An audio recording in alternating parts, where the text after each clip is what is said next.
الحمد للہ رب العالمین والصلاة والسلام علی سید الانبیاء والمرسلین اما بعد فاعوذ باللہ من الشیطان الرجیم بسم اللہ الرحمن الرحیم قال اللہ عز وجل فی القرآن الحکیم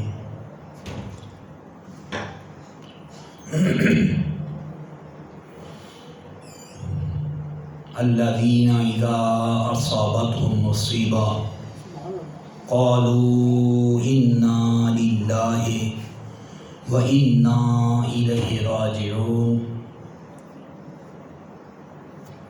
وقال اللہ عز وجل فی القرآن الحکیم وبشر الصابرین الذین اذا اصابتهم مصیبہ قالوا انا للہ وانا الیہ راجعون اولئک علیہم صلوات من ربہم ورحمہ واولئک هم المہتدون۔ درس القرآن والحدیث الآن عن حکم الماتم والنوحۃ بالقرآن والاحادیث الصحیحہ۔ آج کا درس قرآن درس حدیث انتہائی اہم موضوع ماتم اور نوحہ کرنا شریعت میں کیسا ہے، اس پر درس قرآن درس حدیث ہوگا۔ توجہ کے ساتھ سماعت فرمائیں گے، استعمال و استماع انشاءاللہ بے حد نفع حاصل ہوگا۔ خلاق عالم جل شانہ نے قرآن حکیم میں بڑی واضح رہنمائی دی، ارشاد فرمایا وبشر الصابرین، اے حبیب لبیب صلی اللہ علیہ وسلم خوشخبری سنا دیں ان لوگوں کو الذین اذا اصابتهم مصیبہ، کہ جب ان کو کوئی مصیبت پہنچتی ہے قالوا انا للہ، وہ کیا کہتے ہیں؟ ہم اللہ کے بندے ہیں، وَإِنَّا إِلَيْهِ راجعون، اور ہم نے اسی کی طرف لوٹ کے جانا ہے۔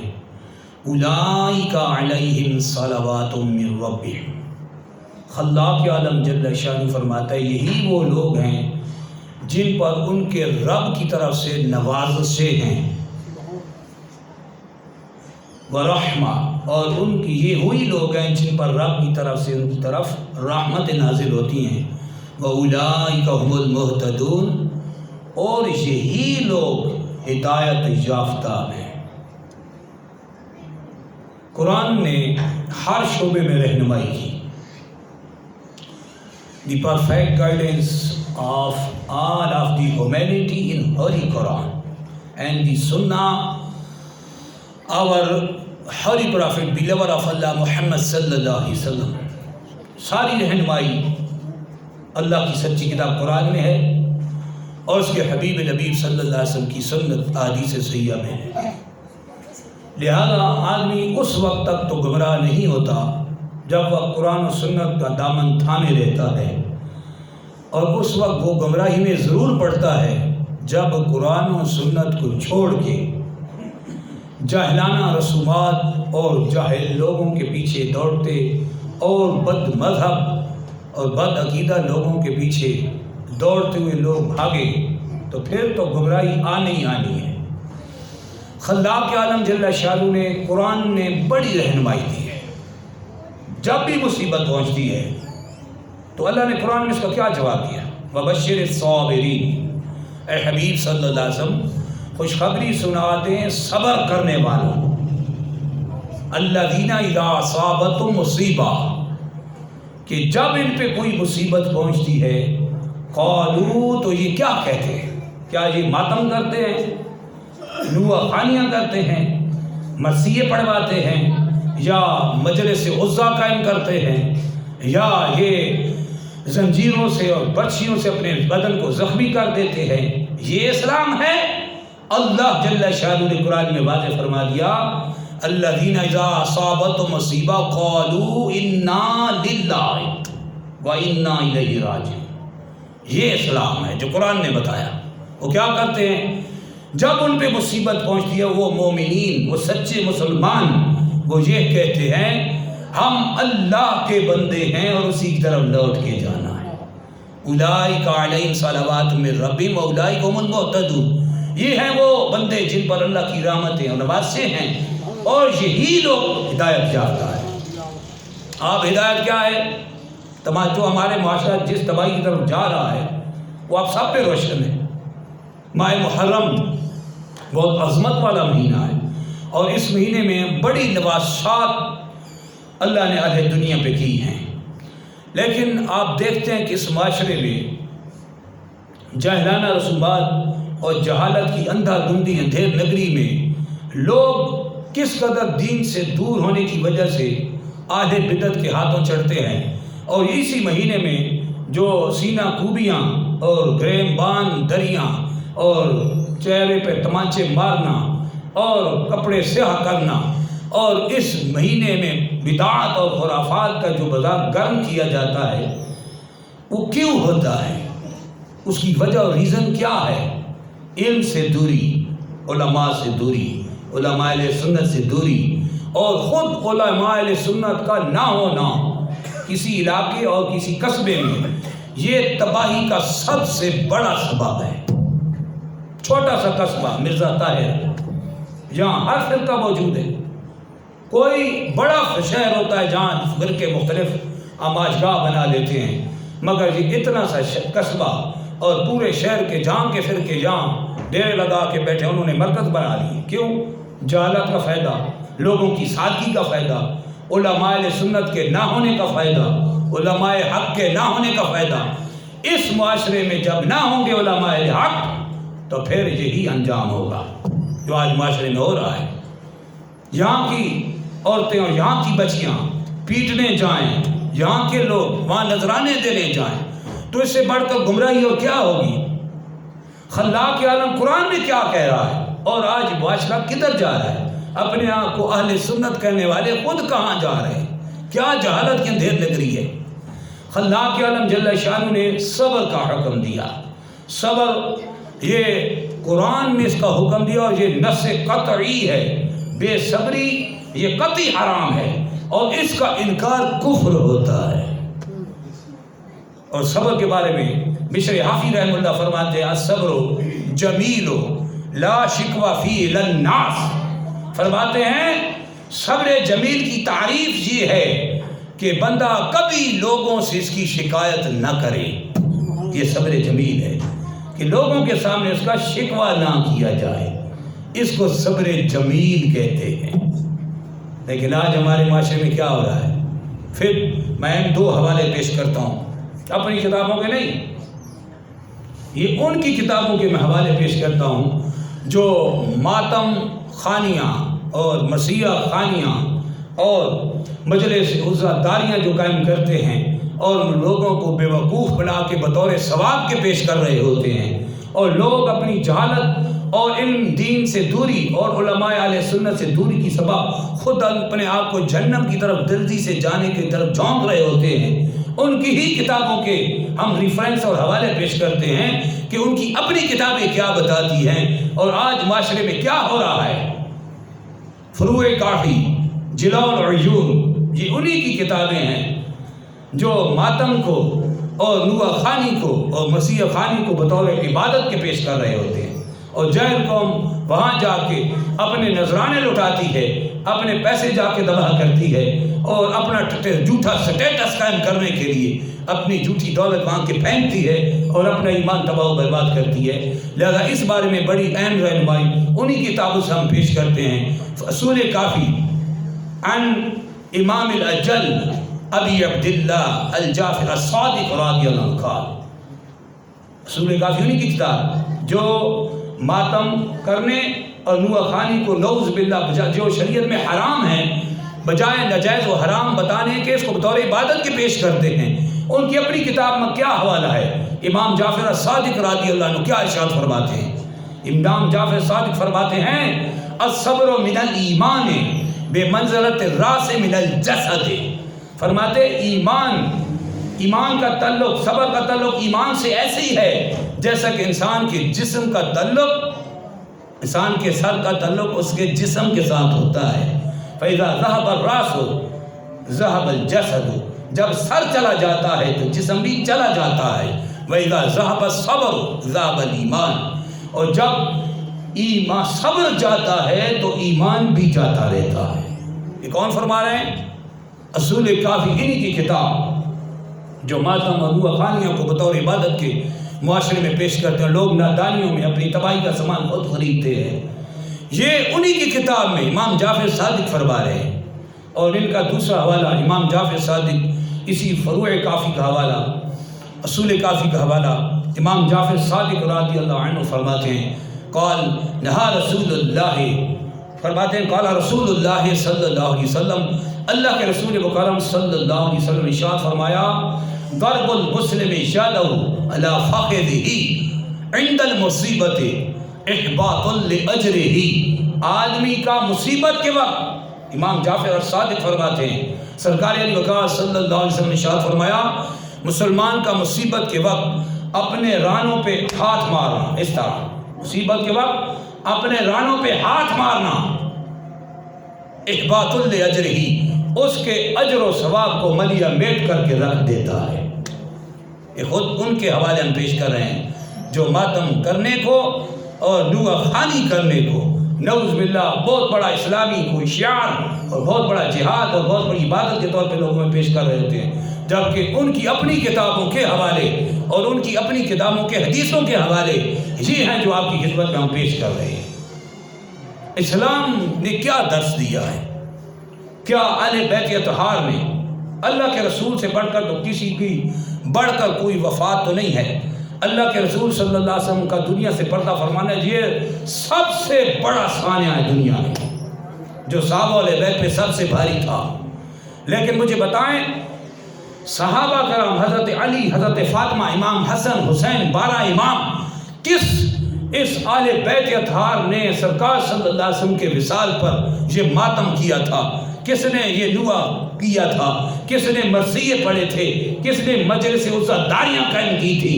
کسی نے نہیں کی تھی. انہوں نے تو صبر کا مظاہرہ کیا تھا. اب اور زبردست حوالہ پیش کرتے ہیں.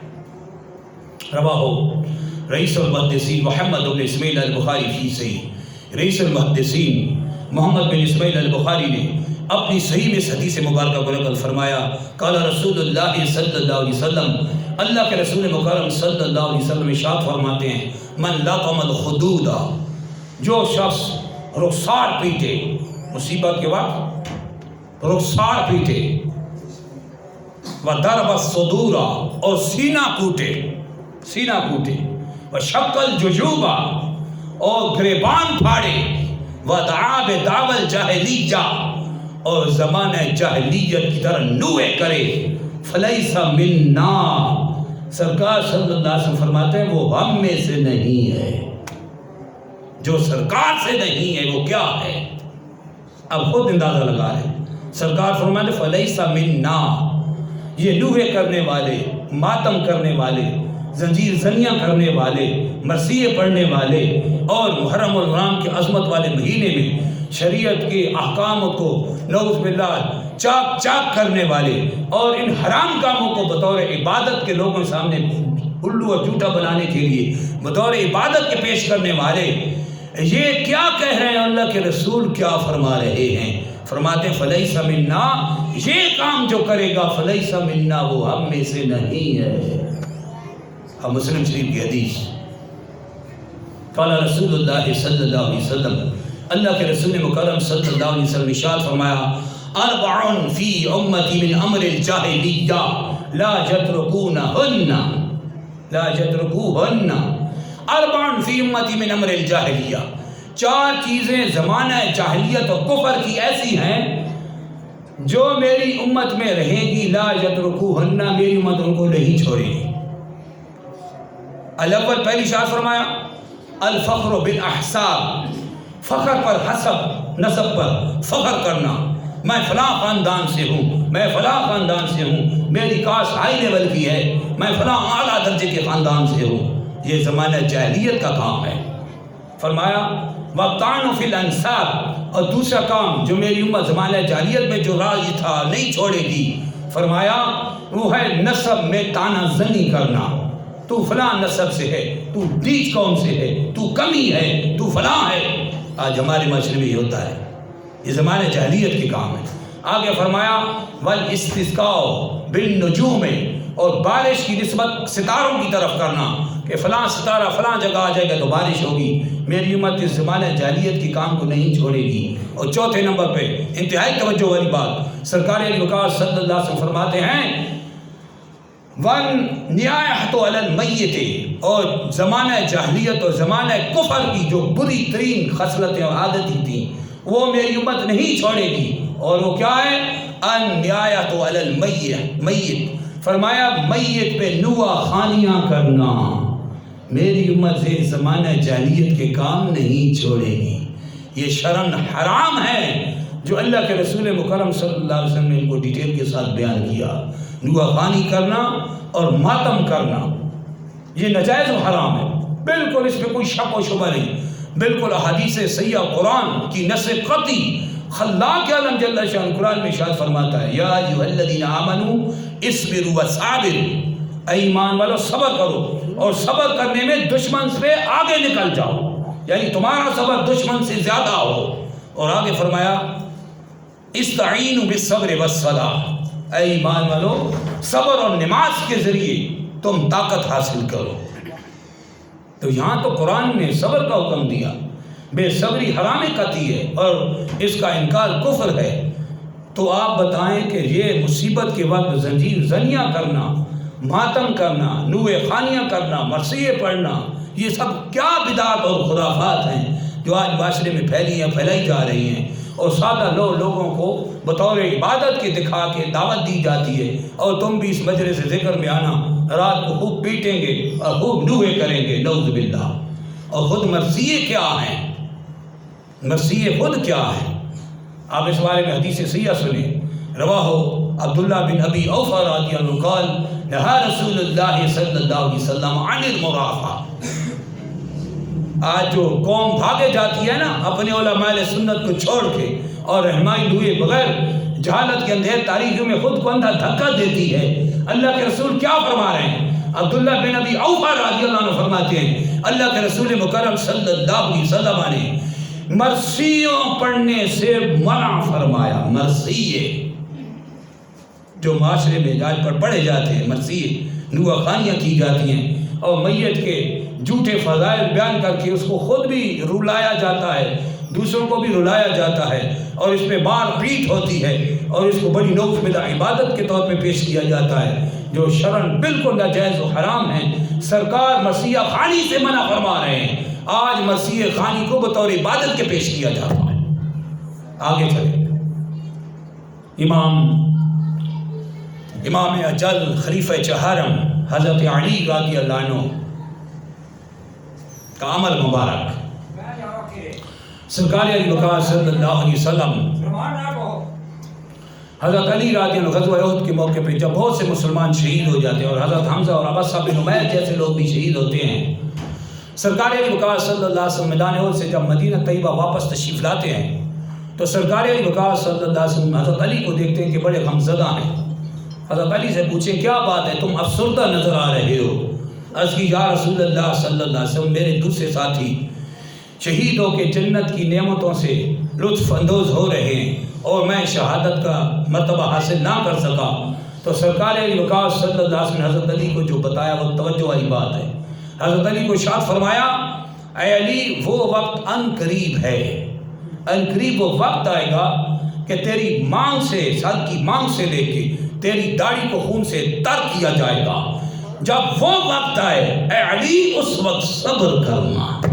سرکار نے ماتم کا حکم نہیں دیا کہ جب وہ وقت آئے تو پیچھے والے ماتم شروع کر دے، نوحہ خوانیاں شروع کر دے۔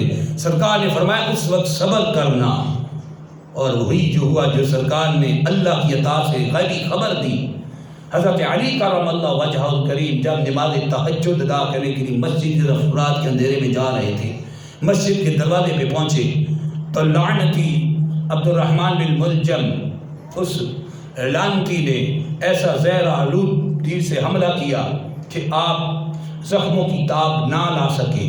جب دیکھا کہ وقت قریب ہے جانے کا تو اپنے بیٹوں کو بلایا۔ اب توجہ رکھنا، حضرت علی نے اپنے بیٹوں کو بلایا اور فرمایا میری مصیبت پہ ایسے ہی صبر کرنا، کوئی جزا و فضا نہ کرنا، کوئی واویلا نہ کرنا، ایسے ہی مصیبت پہ صبر کرنا جیسا کہ فاطمہ الزہرا نے اپنے والد ماجد کی وفات پہ صبر کیا تھا۔ یہ حضرت علی پر سرکار کیا تعلیم دے رہے ہیں؟ کیا ماتم کی تعلیم دی ہے یا نوح خوانی کرنے کا حکم دیا کہ میرے وصال کے بعد اے میرے بیٹوں میرے اوپر ماتم خوانی کرنا، نوح کرنا اور خوب پیٹنا اور جہالت اور بدعات کا بازار نعوذ باللہ گرم کرنا؟ کیا یہ تعلیم دی تھی؟ ہرگز نہیں۔ سرکار صلی اللہ علیہ وسلم کے اس عظیم الشان خلیفہ راشد حضرت علی رضی اللہ عنہ نے اپنے اہل بیت اطہار کو صبر کی تعلیم دی تھی اور جزا و فضا اور نوحہ کرنے سے منع کر کے گئے تھے حضرت علی کرم اللہ وجہ کریم۔ اور سارے اہل بیت اطہار کی داستان لکھ لیں، یہی ہے، سب نے اسی کی تعلیم دی۔ 10ویں محرم کی رات امام حسین رضی اللہ عنہ جب اہل اطہار کی بیویوں کے پاس تشریف لے گئے تو امام حسین رضی اللہ عنہ نے حضرت اپنی ہمشیرہ زینب سے کیا ارشاد فرمایا؟ بڑی توجہ والی بات ہے، انہی کی کتاب کا حوالہ ہے، انارۃ البصائر، انہی کی کتاب۔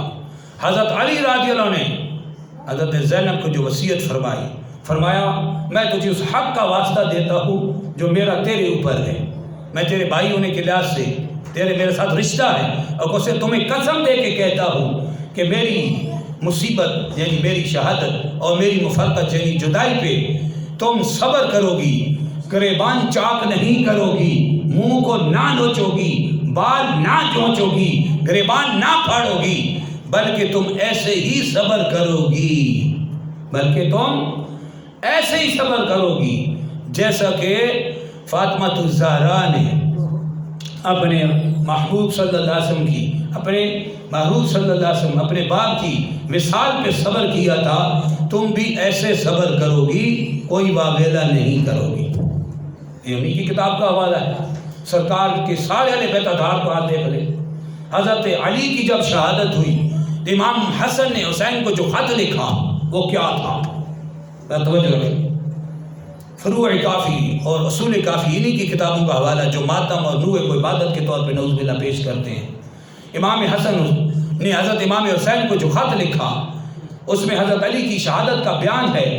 فرمایا کہ حضرت علی آپ کے والد شہید ہو گئے، جب بیٹے کو حضرت اپنے بھائی کو امام حسین کو خط پہنچا، اس وقت وہ مدائن میں تھے، جیسے امام حسین کو جو خط ملا آپ نے پڑھا تو آپ نے فرمایا بڑی مصیبت ہے، لیکن ہم زبان سے وہی کہیں گے جو اللہ کے رسول نے فرمایا تھا، اپنے بیٹے ابراہیم کی وفات میں فرمایا تھا کہ آپ نے فرمایا آنکھیں رو رہی ہیں، دل غمزدہ ہے، مگر زبان سے ہم وہ الفاظ نہیں نکالیں گے جس سے رب ناراض ہوتا ہے۔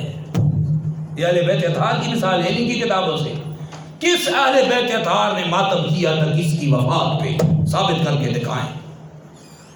امام علی رضی اللہ عنہ سے لے کے 12 اہل بیت اطہار کے اماموں سمیت اہل بیت اطہار کے سارے کنبے سمیت پوری اس جو سانہ کربلا ہوا تھا، اس سارے سانہ کربلا نے کس امام نے کس کے پیچھے ماتم اور محفل عزا قائم کی تھی، کس نے زنجیر زنیاں کی تھی، کس نے اپنے آپ کو زخمی کیا تھا، کس نے سیاہ کپڑے پہنے تھے، یہ خرافات اور بدعات کس نے کی تھی؟ کسی نے بھی نہ کی تھی، بلکہ اہل بیت اطہار اللہ اور اس کے رسول کے فرمانبردار ہو کے کبھی ان خرافات میں شریک نہ ہوئے، بلکہ جو بھی وصال کرنے والا ہوتا وہ پہلے وصیت کر کے جاتا کہ ہمارے اوپر نوحہ کرنے والی، بین کرنے والی ہرگز کھڑی نہ ہونے دینا اور ہرگز اپنے چہروں کو نہ نوچنا، اپنے گریبان چاک نہ کرنا۔ اب آئیں حضرت عمر بن عاص، مسلم شریف کی حدیث، رواہ مسلم ابن حجاج کی کشہری، امام مسلم بن حجاج کشہری نے اپنی صحیح اس حدیث مبارکہ کو نقل کیا۔ حضرت عمر بن عاص وہ ہیں جنہوں نے مصر کو فتح کیا، مصر کو انہوں نے فتح کیا تھا۔ جب ان کے وصال کا وقت قریب آ صحابی رسول ہیں حضرت عمر بن عاص تو بڑے بے چین ہو گئے اور روتے تھے، کبھی بستر پہ ادھر پلٹتے کبھی ادھر پلٹتے۔ آپ کے بیٹوں نے جب بے چینی دیکھی تو پوچھا ابا جان یہ بے چینی کا سبب کیا ہے، کیوں رو رہے ہیں؟ تو حضرت عمر بن عاص رضی اللہ عنہ نے فرمایا میری زندگی کے 3 دور گزرے ہیں۔ ایک زمانہ کفر کا دور تھا، ابتدائی دور، اگر اس میں موت آ جاتی تو سیدھا جہنم میں جاتا کیونکہ کفر کی سزا جہنم ہے۔ اور دوسرا دور بہت ہی مبارک دور کہ اللہ کے رسول صلی اللہ علیہ وسلم کی صحبت اور صحابیت کا شرف حاصل ہوا، سرکار صلی اللہ علیہ وسلم کے ہاتھ میں بیعت کی، اگر اس دور میں مر جاتا تو بلا شک و شبہ سیدھا جنت میں جاتا، کیونکہ اللہ نے قرآن میں وعدہ فرمایا وَقُلْنَا وَعَدَ اللَّهُ الْحُسْنَى، اللہ نے سارے صحابہ کے ساتھ جنت کا وعدہ فرما دیا ہے، اس لیے وہ فرما رہے ہیں قرآن میں اللہ نے وعدہ کیا ہے۔ اور فرمایا تیسرا دور جو اللہ کے رسول صلی اللہ علیہ وسلم کے وصال کے بعد گزرا ہے اس کا مجھے پتہ نہیں کہ میرا کیا حال ہوگا، اس لیے میں پریشان ہوں، لیکن میں تمہیں وصیت کرتا ہوں کہ تم میری وصیت پہ عمل کرنا۔ مسلم شریف کی حدیث ریفرنس دے رہا ہوں، مسلم شریف، امام بخاری کے بعد مسلم۔ تو کیا وصیت فرمائی آپ نے؟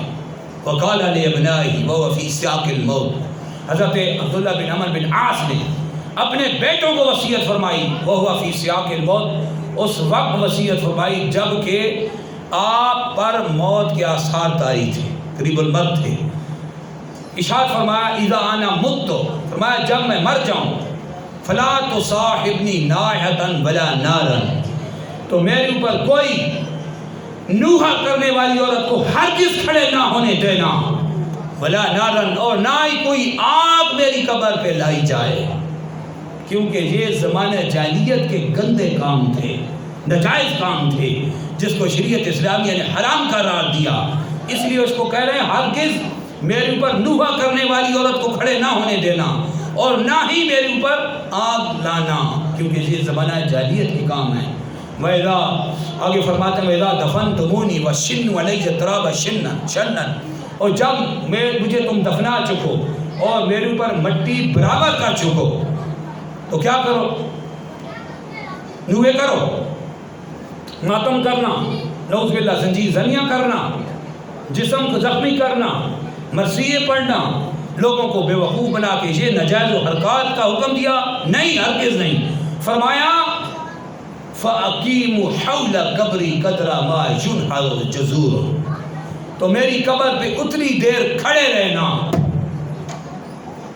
میری قبر پہ اتنی دیر کھڑے رہنا، قدرہ ما ينحر جزور، جتنی دیر اونٹ کو نہر دیا جاتا ہے، وَيُقْسَمُ لَحْمُهَا، اور جب تک اس کا گوشت تقسیم نہیں کیا جاتا، یعنی جتنی دیر اونٹ کو نہر کیا جاتا ہے اس کا گوشت تقسیم کر دیا جاتا ہے، اتنی دیر میری قبر کے ارد گرد بیٹھے رہنا، کھڑے رہنا۔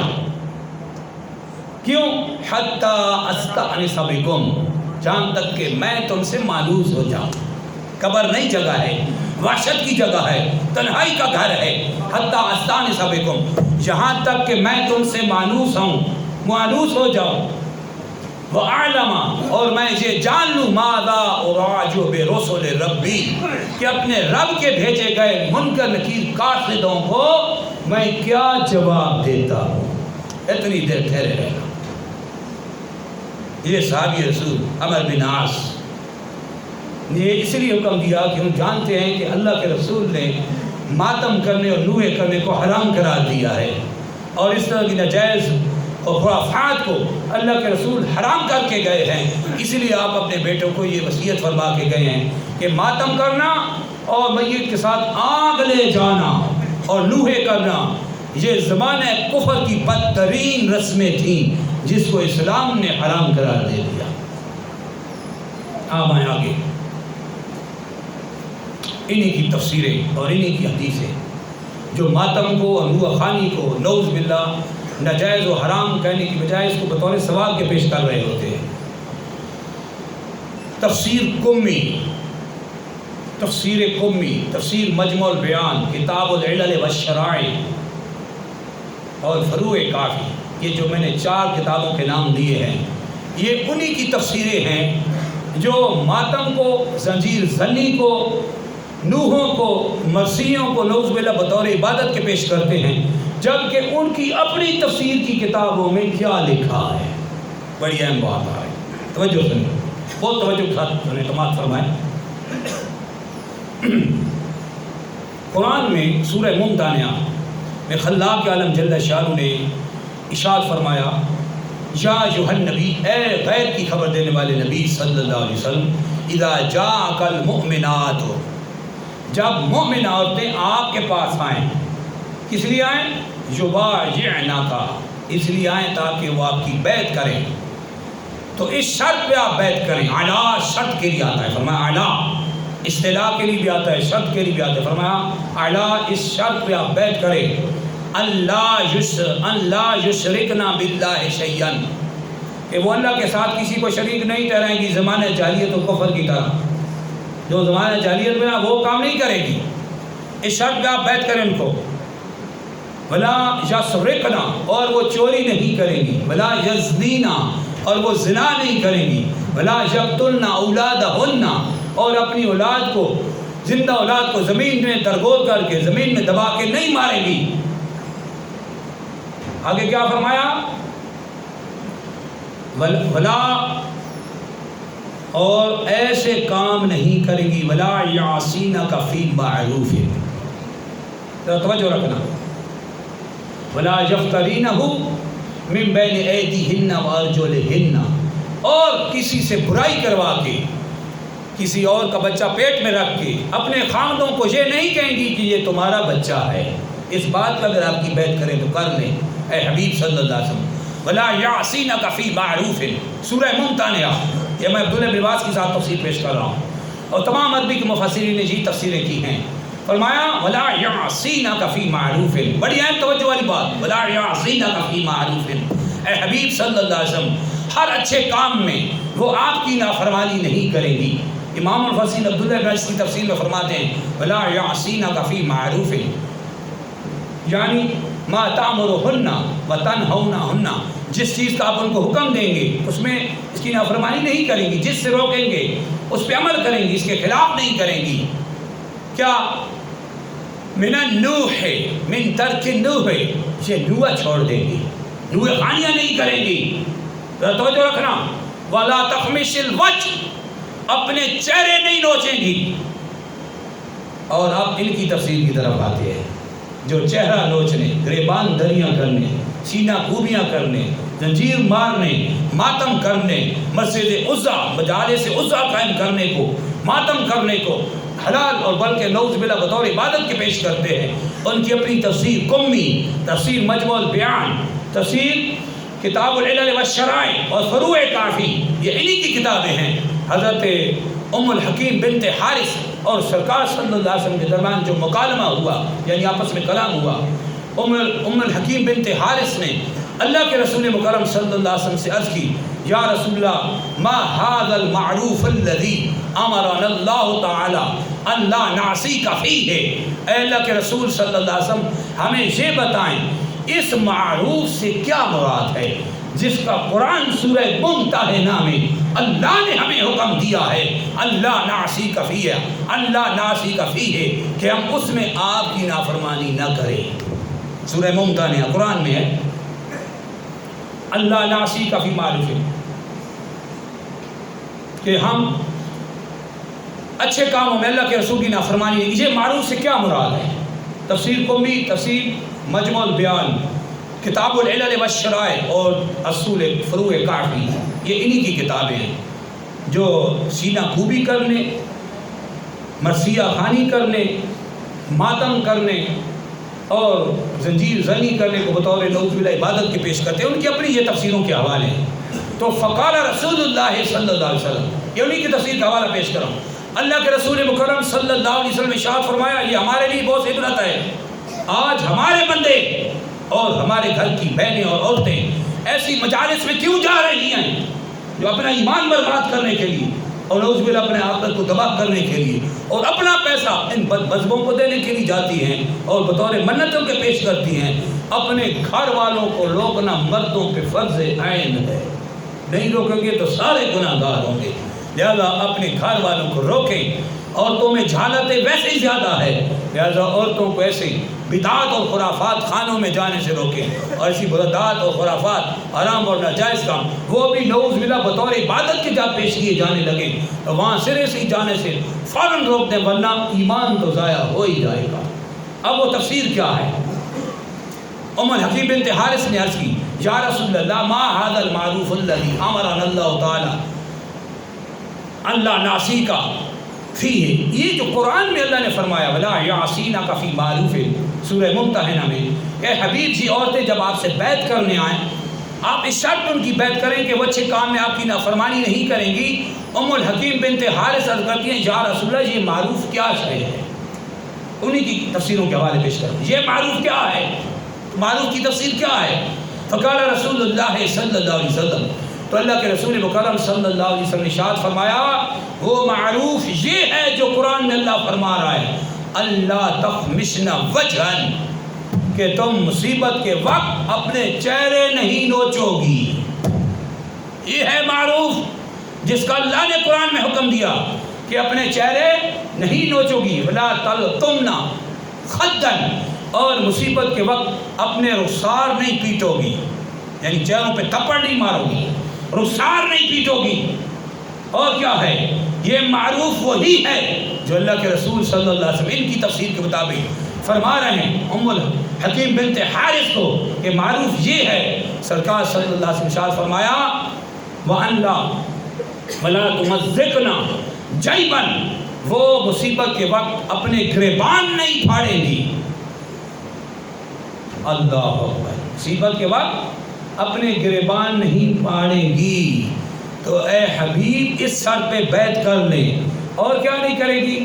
اللہ کے رسول صلی اللہ علیہ وسلم نے جو اس مکالمے میں جو ان کو ہدایت فرمائی کہ وہ نوحہ نہیں کریں گی، میت پہ نوح خانیہ نہیں کریں گی، تو آگے حدیث کے الفاظ جو ان کی کتابوں میں روایت ہیں، فرمایا فبایعنا رسول اللہ صلی اللہ علیہ وسلم، تو اس بات پہ ہم نے اللہ کے رسول کی بیعت کر لی۔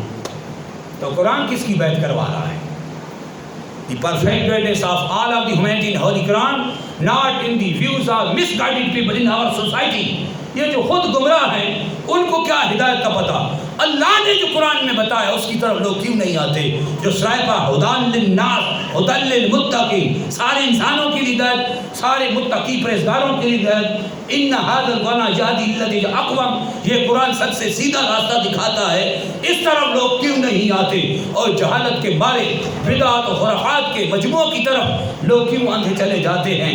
اللہ کے رسول خود خلاق عالم نے قرآن میں کیسی تعلیم دی ہے کہ یہ شرائط ہے، حبیب بیعت کرنا چاہیں تو یہ شرائط ہے کہ نہ تو وہ زنا کریں گی، نہ چوری کریں گی، نہ اللہ رسول کی نافرمانی کریں گی۔